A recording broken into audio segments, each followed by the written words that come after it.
All right, Kathy. Meagan Black. Happy Valentine's Day. Happy Valentine's Where's your pink? Day. I forgot it was Valentine's Day when Really? I got dressed. Yeah. No, I mean, I got Sophia something. Okay. Yeah, no, I got. But you look cute in your pink. Thank you. I even got earrings for the theme, some Valentine's. I love it. You got the pink eyeshadow, the pink Pink. lipstick. I got the whole pink on You today. look so cute. I love it. I love it.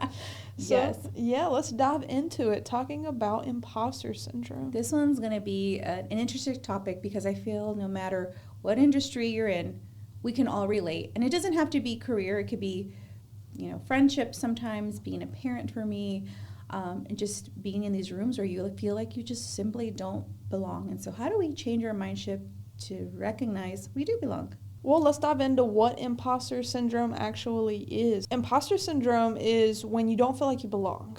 It's when you think that you don't have the qualities, you don't feel like you're worthy of being in the space or doing the thing. And I think it's when you start in this business, a lot of times you feel that way because you're in these rooms with other people.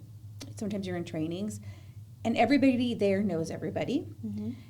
And sometimes you follow them on social media and you see their followers, all their fun content, and you're sitting there thinking, I don't have a client. I just got my license. I haven't sold a house. Why am I here? And they're going to know because you're sitting there terrified, usually by yourself, not talking to anybody. So how do we turn that around and not feel like an imposter? For me, it was really big. I mean, I still struggle with imposter syndrome, but when I first started in this business, with the team that we worked on, there were a lot of higher value clients. And I remember coming from my background, feeling like I wasn't worthy to sell higher priced homes. How can I sell these people's homes? I'm not in their price point. I don't relate with them. Right. And then I got to realizing that they're just people. They are. It's a higher price point, but it's still a house. It's okay.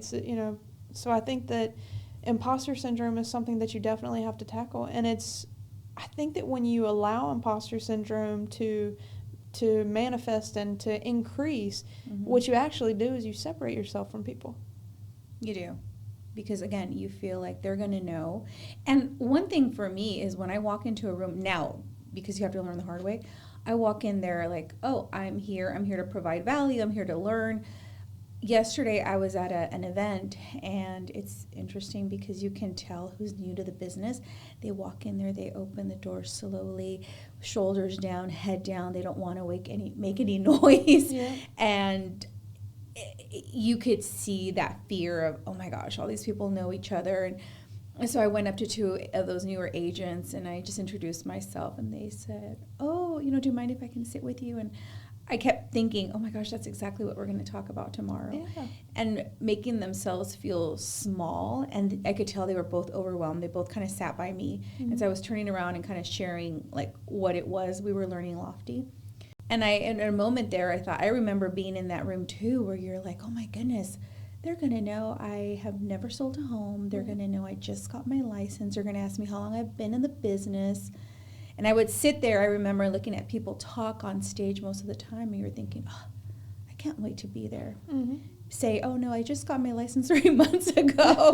I've never sold a house. Right. But you get there, and Yeah. the confidence will come with it. But imposter syndrome, I think a lot of times that fear paralyzes you because you don't feel like you're worthy.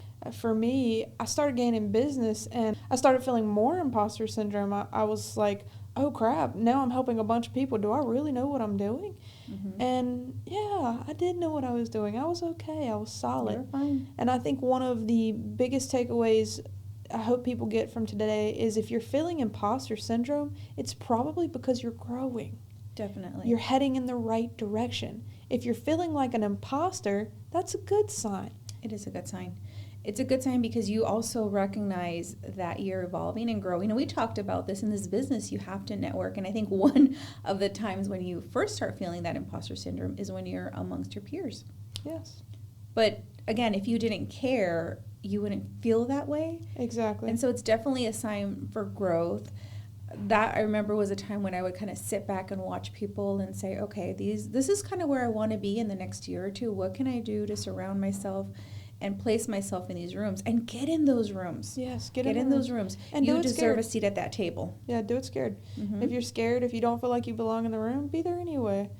Because nobody really belongs in the room. Yep. Real estate agents, most of the time, real estate agents are not people who have huge backgrounds of education. There's no college. I mean, yes, you can go to college for real estate, but in all reality, most real estate agents are not going to college and studying real estate. Yeah. They have the same education you do. They just maybe have a little bit more experience or a little bit more experience in something else. But also, maybe they aren't as smart. Just because someone looks a certain way. I used to tell people in dentistry, I'd have dental assistants who were dental assistants for 15 years. And they would come in and I would think to myself, you've been doing dentistry wrong for 15 years.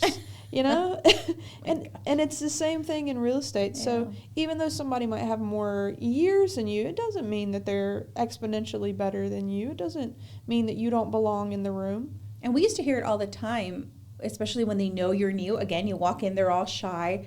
And they would say, I've been in this business for 20 years. I've been in the business for 30 years. And I kept thinking in my head, at first I was like, wow. And then it became like, great. Do you want like a clap, an award, a sticker? Sure. Like, it doesn't matter how long you've been in the business. Are you active? Are you currently doing things? Yes, because active and a team leader is totally different things. Yeah. If your team leader has not been in the business in 5 years and is no longer conducting real estate, that says a lot too. Or what if you have been in the business for 20 years, but you sell one home a year?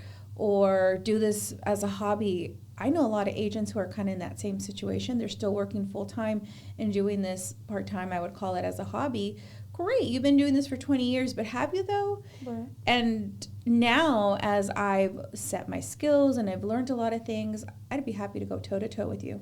Yes, yeah, exactly. Yeah, I've got this business down now. I mean, yes, there's always room for improvement. Yes. But I'm feeling solid now. Yeah. And listen, as an introvert, it is hard sometimes to walk into rooms and feel worthy and feel like someone's not going to think something, but you do it anyway. You do it anyway. You just do it anyway. If you weren't growing, learning, and stepping into bigger spaces, you wouldn't feel this way. So be proud of yourself. We've talked a little bit about what imposter syndrome is. We've talked a little bit about the truth about imposter syndrome. But now, how do we overcome it? If you're feeling like an imposter, you're probably in the middle of a breakthrough and you just don't know it. I completely agree. And those breakthroughs are really going to get you into the next level of your business, the next layer. So learning how to overcome it is incredibly important. Realizing that no one starts out as an expert. Yeah. Everyone starts out on the same level playing field is really important to remember. And surrounding yourself by people that understand that. Yes. I appreciate agents that have been in the business for 15 and 20 years when they're willing to step up and help me.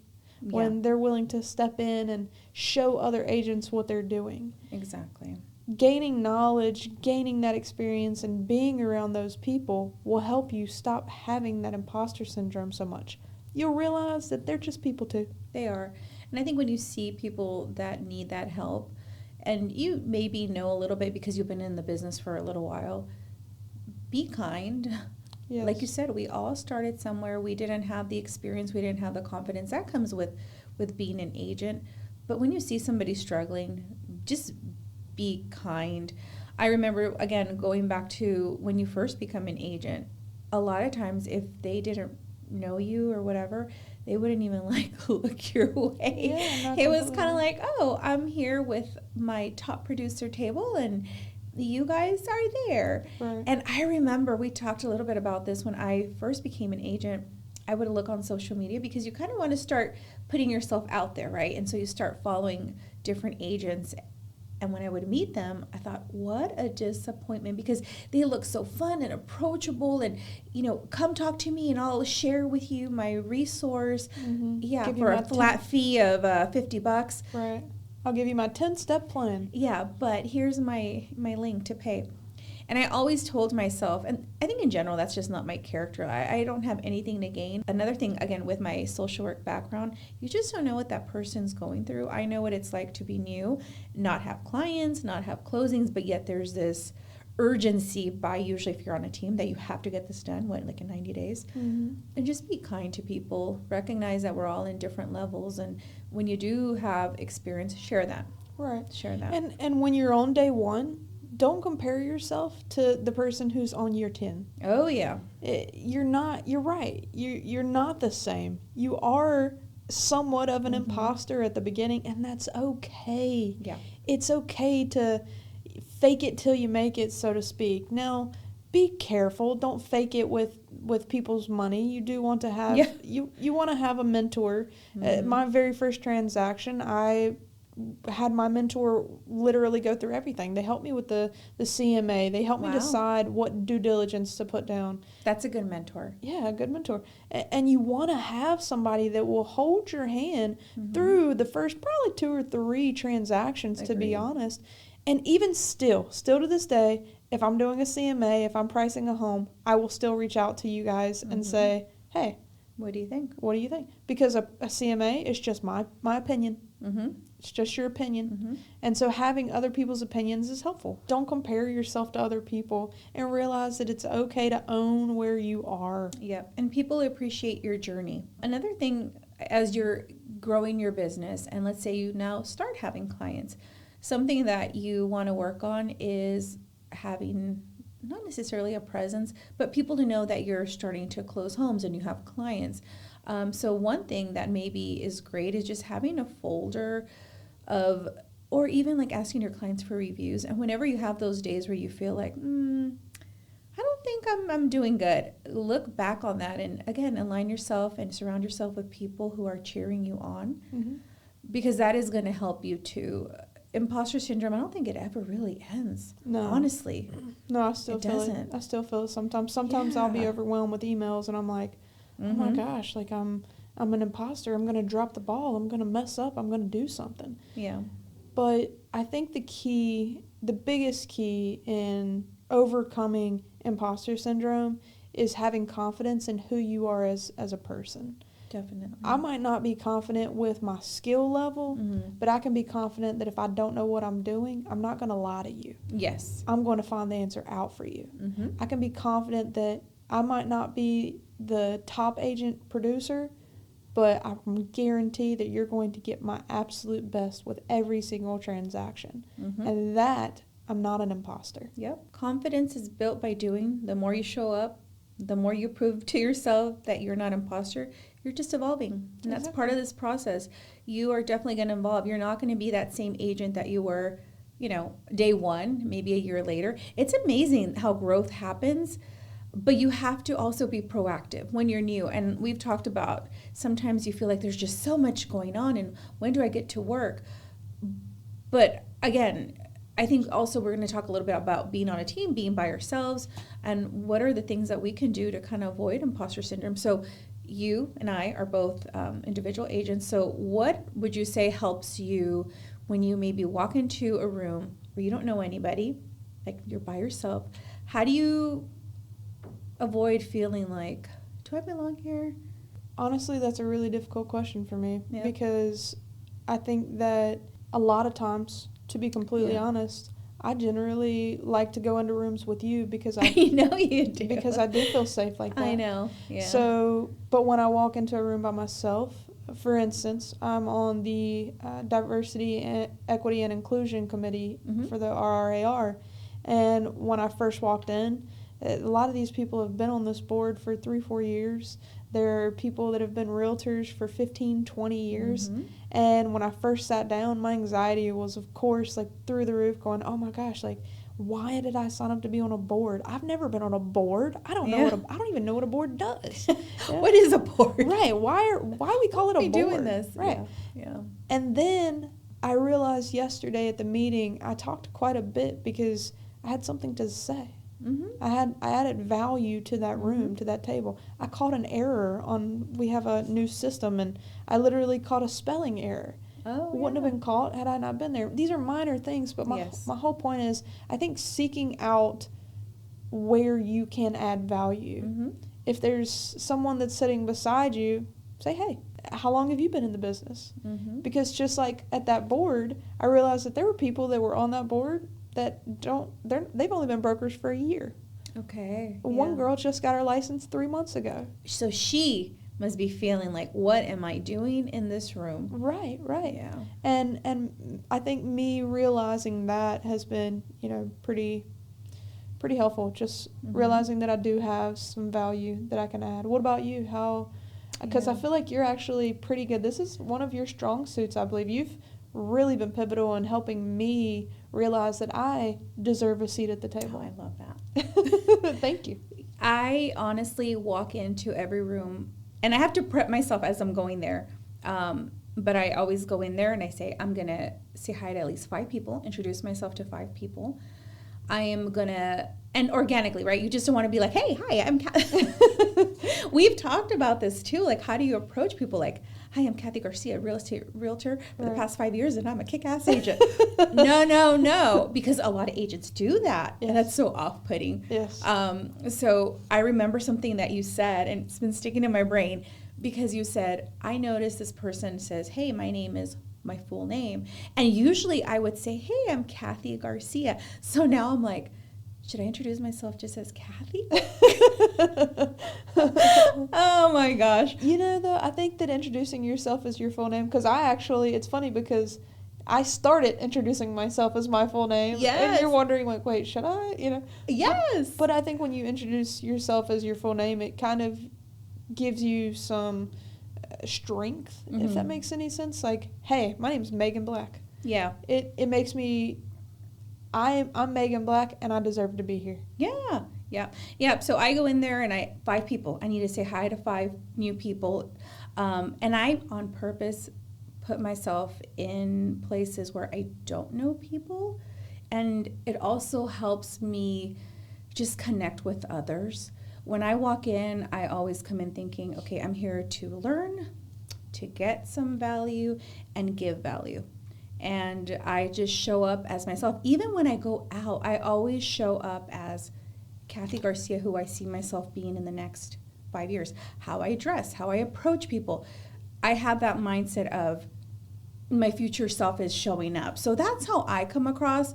And I hope I don't come across like, oh, there's Kathy Garcia. No. I don't think I do. No. People, and when I meet people, usually they're like, oh my gosh, I've seen you, I've heard of you, and it's always so nice, not like, oh, you're Kathy. Yeah, that would be weird. Yeah, that is not what I want to do. No. But again, that's a skill. And when you recognize that there's something you need to work on, growth is you saying, okay, like you, I recognize that I belong here.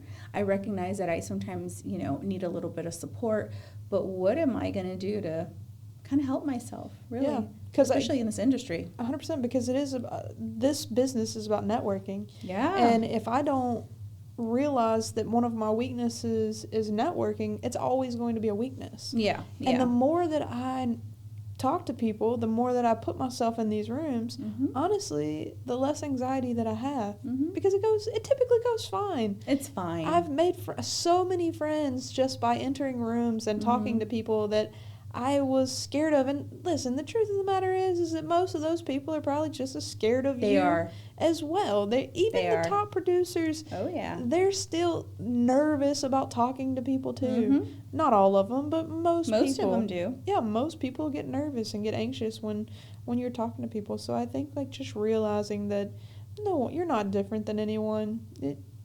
Not in this way. And I think also we've talked about friendships and people who we align ourselves with, and I think community will definitely kill that imposter syndrome. We sometimes go together to some of these events, so power by the numbers, right? But the goal is just to get there and start mingling. Networking is going to be key here, and people will start recognizing you if you start joining events. So I love that you joined that committee, because that is going to put you out there, right? Exactly. I think last year I did better about going to a lot of the Raleigh regional free events, But that's where you meet a lot of people. That's where we met like some of my favorite vendors. I signed up also for different things. I met my lender there. I met my home inspector at a networking event. So put yourself out there. I think that is a great way to practice some of your skills, how you're going to introduce yourself, and start feeling a little bit more comfortable and confident that you got this. Yeah, I agree, because the truth of the matter is, when you have a community, you stop feeling like an imposter. Yeah. When you have people that understand you and it's normal to feel that way, you feel less imposter syndrome. Another thing that maybe would help with imposter syndrome is just, aside from putting yourself out there, but always making sure you level up your skills. For example, we recently had some forms changed in the industry, right? You need to know about that. We've talked about your clients not knowing more than you. So there are some things that you could do behind the scenes to help you with imposter syndrome. And it's always being ahead of the curve, always being ahead of things. So I think that is going to be key. Yeah, educating yourself is 100%, because if you're not educating yourself, you're going to feel like an imposter because you're not knowing what you're doing. You don't know anything. Yeah, and if you're doing something and you don't feel like you know what you're doing, you're 100%. You should feel like an imposter. Yeah. I was on a class a couple days ago, and in real estate, things are always changing. And it was that email that they sent. There was a video talking about the forms, and I was on this appointment, and everybody had questions about it, and I thought, oh my goodness, we're supposed to be the professional. We're supposed to know about these forms, the changes, and you're telling me that you have no clue that these forms happened? Again, and the nice thing about when you're new, I think you're eager to learn, and you're constantly trying to just learn and learn and learn. So keeping up with what's happening is going to be so important for you to be successful. And I think success comes with understanding, recognizing, and implementing a lot of the things that you're going to learn. Yeah. But one thing that's going to help to avoid imposter syndrome is doing all that. Let's talk about the shiny object syndrome, because I feel like they go hand in hand. We kind of talked a little bit about that. Yeah. When you're new, you feel like you have to do what everybody's doing. You have to speak like everybody. Your social media has to be the same way. Don't do that. This is part of you being authentic. Yes, there's a lot of things that I also kind of have that shiny object syndrome. But then I realized, like, wait a minute, this does not sound like Kathy. Right. What I'm posting, that would not be me. So I feel like they both go hand in hand. Just don't get caught up in it. Just be authentic to you. Stick to what makes sense for you. And people will gravitate towards that. Yeah.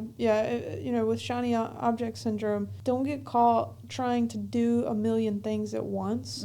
Just stick to a couple of things. Stick to what you know works, and don't think that you should be doing something because somebody else is doing it this way. It's okay to do it your way, as long as it's working for you. This is a big industry. There are a lot of different little niches to get into. Yeah. And you can find your niche and be an expert in that area. When I first started in this business, we were literally agents of the entire triangle. Oh, yeah. But I don't know the entire triangle. Right. I genuinely don't. The other day, my fiance had a client who wanted to have the specialist in, where was it? Fuquay-Varina. Well, I'm not the specialist in Fuquay-Varina. Kathy is. So my fiance gave the lead to you because that's where you shine. And guess what? I have an appointment with him on Wednesday. And it's so interesting because he asked me, he said, I think he knows a little bit about the industry, but I gave him a whole snapshot. And he was like, wow, this was a lot of great information. I would love for you. We were thinking about waiting, but would love to invite you over to come on Wednesday. Yes. And it's okay that, sometimes like that, when you're on a team, you feel like you got to be the expert of everywhere and you got to know what's going on. For me, it was important to pick who are my people, what is my niche. I live in Holly Springs, so I know Holly Springs, Apex, Cary, even Fuquay-Varina, because that's where I do a lot of business. Now, if somebody called me on, where you live, I can't speak to that. Right, exactly. Right? You talk about Durham, Chapel Hill, Wake Forest, I'm sending them to Franklinton. you. I got you covered. You know? You take the north, I'll take the south. We got this, girl. We got the whole county. Yeah, exactly. And so I think like part of not getting caught in imposter syndrome is don't be an imposter. Yes. You cannot be an expert about everything. Don't pretend to be. And it's a disservice to your client, because I'll tell you, in Holly Springs, we recently, and maybe the last year, we have a big highway that kind of cuts through the town. If you were somebody who was looking for a home and didn't realize they were doing an expansion, and your agent didn't know that, that could put you at a huge disadvantage. The 540 toll road would be in your backyard. Completely. So it's important to find agents. And when you become an agent, don't feel greedy, like, oh, I'll drive 2 hours away because I need the sale. The thing of it is honestly, referrals are great. Mm-hmm. I love referrals because that's how I get paid for free. Mm-hmm. I get paid, and all I did was give them a lead, and I can take my 25% or whatever percent you want to take, and it's my money. Yep. I mean, I made several $1,000s last year from just doing referrals, and I'm okay with that. I don't need that client because my business has been built, and I've established myself in a position where I'm not needy anymore. Yeah. I can pick and choose who I work with. And now that makes me to where I feel like I can actually be the expert in these areas, and I'm not trying to go out of my comfort zone anymore because I think I need to. And that is, again, back to growth. And that was a point of maybe our career where we felt like imposter syndrome, right? Like we had to do all the things because of our neighbor next to us was doing all those things. But now we have a new imposter syndrome, right? I feel like it's never going to go away. Right. But I think us recognizing when we need to do something different for ourselves, for our business, that is what the goal of leaving that part of imposter syndrome, just to better do for us, our clients, better service the people around us. Yeah, and I mean, listen, the truth of the matter is I have imposter syndrome setting up podcasts. I know. Yeah, sitting here talking. I think to myself, like, are these people going to care what I have to say? But the truth of the matter is if one person listens to this podcast, and if I help one single person learn something, Agreed. I'm okay with that. And stepping out of your comfort zone is okay. You're gonna have imposter syndrome. You're never gonna get fully rid of it. But I think learning and using these tools that we talked about today and taking these steps are really going to help you start to feel a little bit less like an imposter in some ways. Breathe in, breathe out, right? Like, I got this. Yes, you got this. You got this. You've got this. You got this. You got this. We've been there, done that. Again, Meagan and I are always here to, talk to you through some things. I know we've talked about also a lot of real estate agents leave the industry, and I would say imposter syndrome is a big reason why. When you are in a big group setting, on a big team setting, or even if you're on social media, you're like, wow, I picked the wrong career path. And I'll tell you, it's very expensive when you start. So please don't give up. Allow yourself at least, maybe I would say, a year. Do everything before you say, this is not for me. Right. We've talked about people coming and going in this industry, and I hate that. And a lot of times it's because you do feel like you feel so small in these big rooms. And that's what I'm saying. Like, when I see that, I always approach people because I hate seeing people like that. I talked about yesterday, there was this guy, all of us had our computers out. We were working. He didn't bring a computer. He walked in late, shoulders down. And I thought, oh my gosh, he's probably like, man, I'm going to go to the bathroom and not come back. Yeah. So be kind to people that you see, Yeah. Yeah. And I think, listen, if you need any help and you're feeling like an imposter and you're not sure what direction to go, reach out to us. We're just two people sitting here with some microphones, but we're here for you. We genuinely do care about you. We genuinely want you to win and be successful. And we have some resources that we would love to share with you. So feel free to reach out to me or Kathy at any time. We are here to jump off, bounce off ideas. We do that a lot with each other, even with our friends. So just find your tribe. We always, I think, talk about this in every episode, but I'm telling you, finding your people, your tribe, I think, you and I, we do very well because we dream big. Yes. We are big thinkers, big dreamers, but we also get stuff done. We do. And I think if you find people, even a person who has kind of your same mindset, your same goals, power up. Like, I feel like us aligning ourselves together and doing a lot of things is going to be a huge shift in our business. I completely agree. And we are starting, doing small events. We're doing this podcast. We've done fun client events. Meagan, I'm telling you, like, even a year from now, we're going to look back and be like, I'm so excited. Holy crap. Yeah, I'm seriously so excited because I do feel that way too. Yes. I feel like my business has gotten so much better since me and you kind of doubled down and started working together. We highlight each other's strengths. And it's beautiful to me. And we're polar opposites, which we laugh about all the time. Yes. But never in a million years, when we first met, if you would have said that Meagan Black and Kathy Garcia are going to be hanging out and doing podcasts and you're literally in my top, like in my favorite contact. Ooh, I made the top 5. But like, if you would have said that to me when we first met, I'd have said, probably not. The one core memory I have of you when you first joined the team, I remember sitting behind you and you were new and I was already there maybe like a month or 2, I think, right? And I think you onboarded by yourself and we were going through like, I don't think it was Canva, it was something.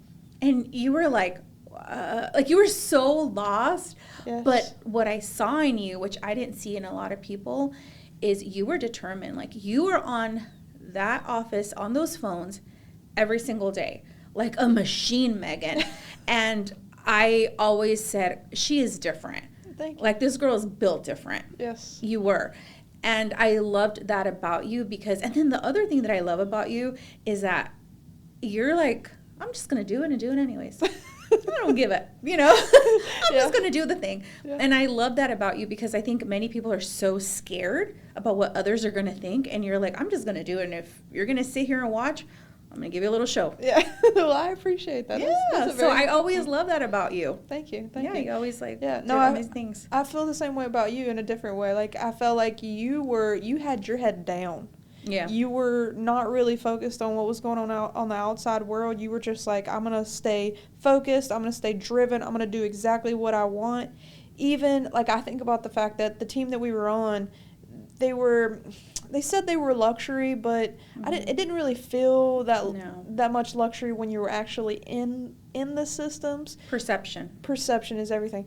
But I remember watching you build your brand in luxury. You really wanted everything to be precise. And I remember watching and thinking, I want to be that organized. I want to be that put together. I want everything to look so seamless. And yeah, watching. And people were watching because when the team leader, owner, whatever you want to call it, comes up to you and is like, you are doing things a little bit different. Your look is a little bit more like you're about to leave this team. Your presence is a little bit different. I thought, this is growth. She recognizes that I'm not doing what everybody's doing. She recognizes my ability to stand out. And no offense. And I remember having this conversation. I said, well, what we're putting out isn't luxury to me. Right. What we're putting out is very Etsy. And that was my turning point where I thought, I think I need to go. Yeah. If you're not no longer teaching things and you're no longer, I just felt like it was time to go. Yeah. And I think I genuinely mean this. I think with mine and your powers combined. But seriously, I genuinely think when we got out into the field, I remember, same thing as you, like you saw something in me and I saw that in you too. When I looked around the room and I saw other people, they just weren't quite doing the things that I wanted to be doing. Yeah. And not doing it at the level, and no offense to them, they're doing other things now. But when I truly felt like me and you came together and we are that force of like, let's go. And I think whoever your person is, look around the room. Yeah. Find that person that looks like they are taking off. Maybe they're taking off in a direction that, like, oh, that person's going somewhere. I'm not sure where. Not sure I want to follow it. Or maybe I'll take the driver's seat. Let's go together. Yeah, you look like you want to do a lot, and I got a lot that I want to get done, so let's do it together. Yeah. So finding those people will really help you not feel that imposter syndrome a little bit less because, again, having you in my space, I feel a little bit less like an imposter. Yeah. And we compliment each other very well. Like, it's so funny. You sent me a text this morning. I'm like, Meagan, I already did this. Right? And I think if we would be doing this alone, it would be a little bit different. I think I've shared with you, gotten compliments from people who've listened into our podcast. And they said, you guys just bounce each other's ideas off. You guys compliment your guys' personalities. And I love to hear that. Because you and I are very different. And then also saying this is sometimes, when you're in a room, you're like, I'm not going to talk to that person. I don't think we have anything in common. But, oh, yeah, we do. Yeah. Listen, on paper, me and you should not be friends. Honestly. I know. We're different as night and day. You made me laugh. But it works. But it's true, but it works. And so... don't judge a book by its cover. No. You would be so amazed of, and that, again, you have to have an open mind, an open heart to say, I am going to receive, and you never know how somebody's going to change your life. So again, I think a year from now, 5, we're not going anywhere. We are going to be a powerhouse. That's right. And so are you. Yep. You're here. You're listening to this podcast because you care. You care. You have imposter syndrome because you care. Because you care. And so we're going to end this podcast by saying, get out there, get it done, do it even if you feel like an imposter. And as they say, go get your unfair share. There's room for all of us. Let's do this. Let's do it. Adios, y'all. Have a good day. Bye.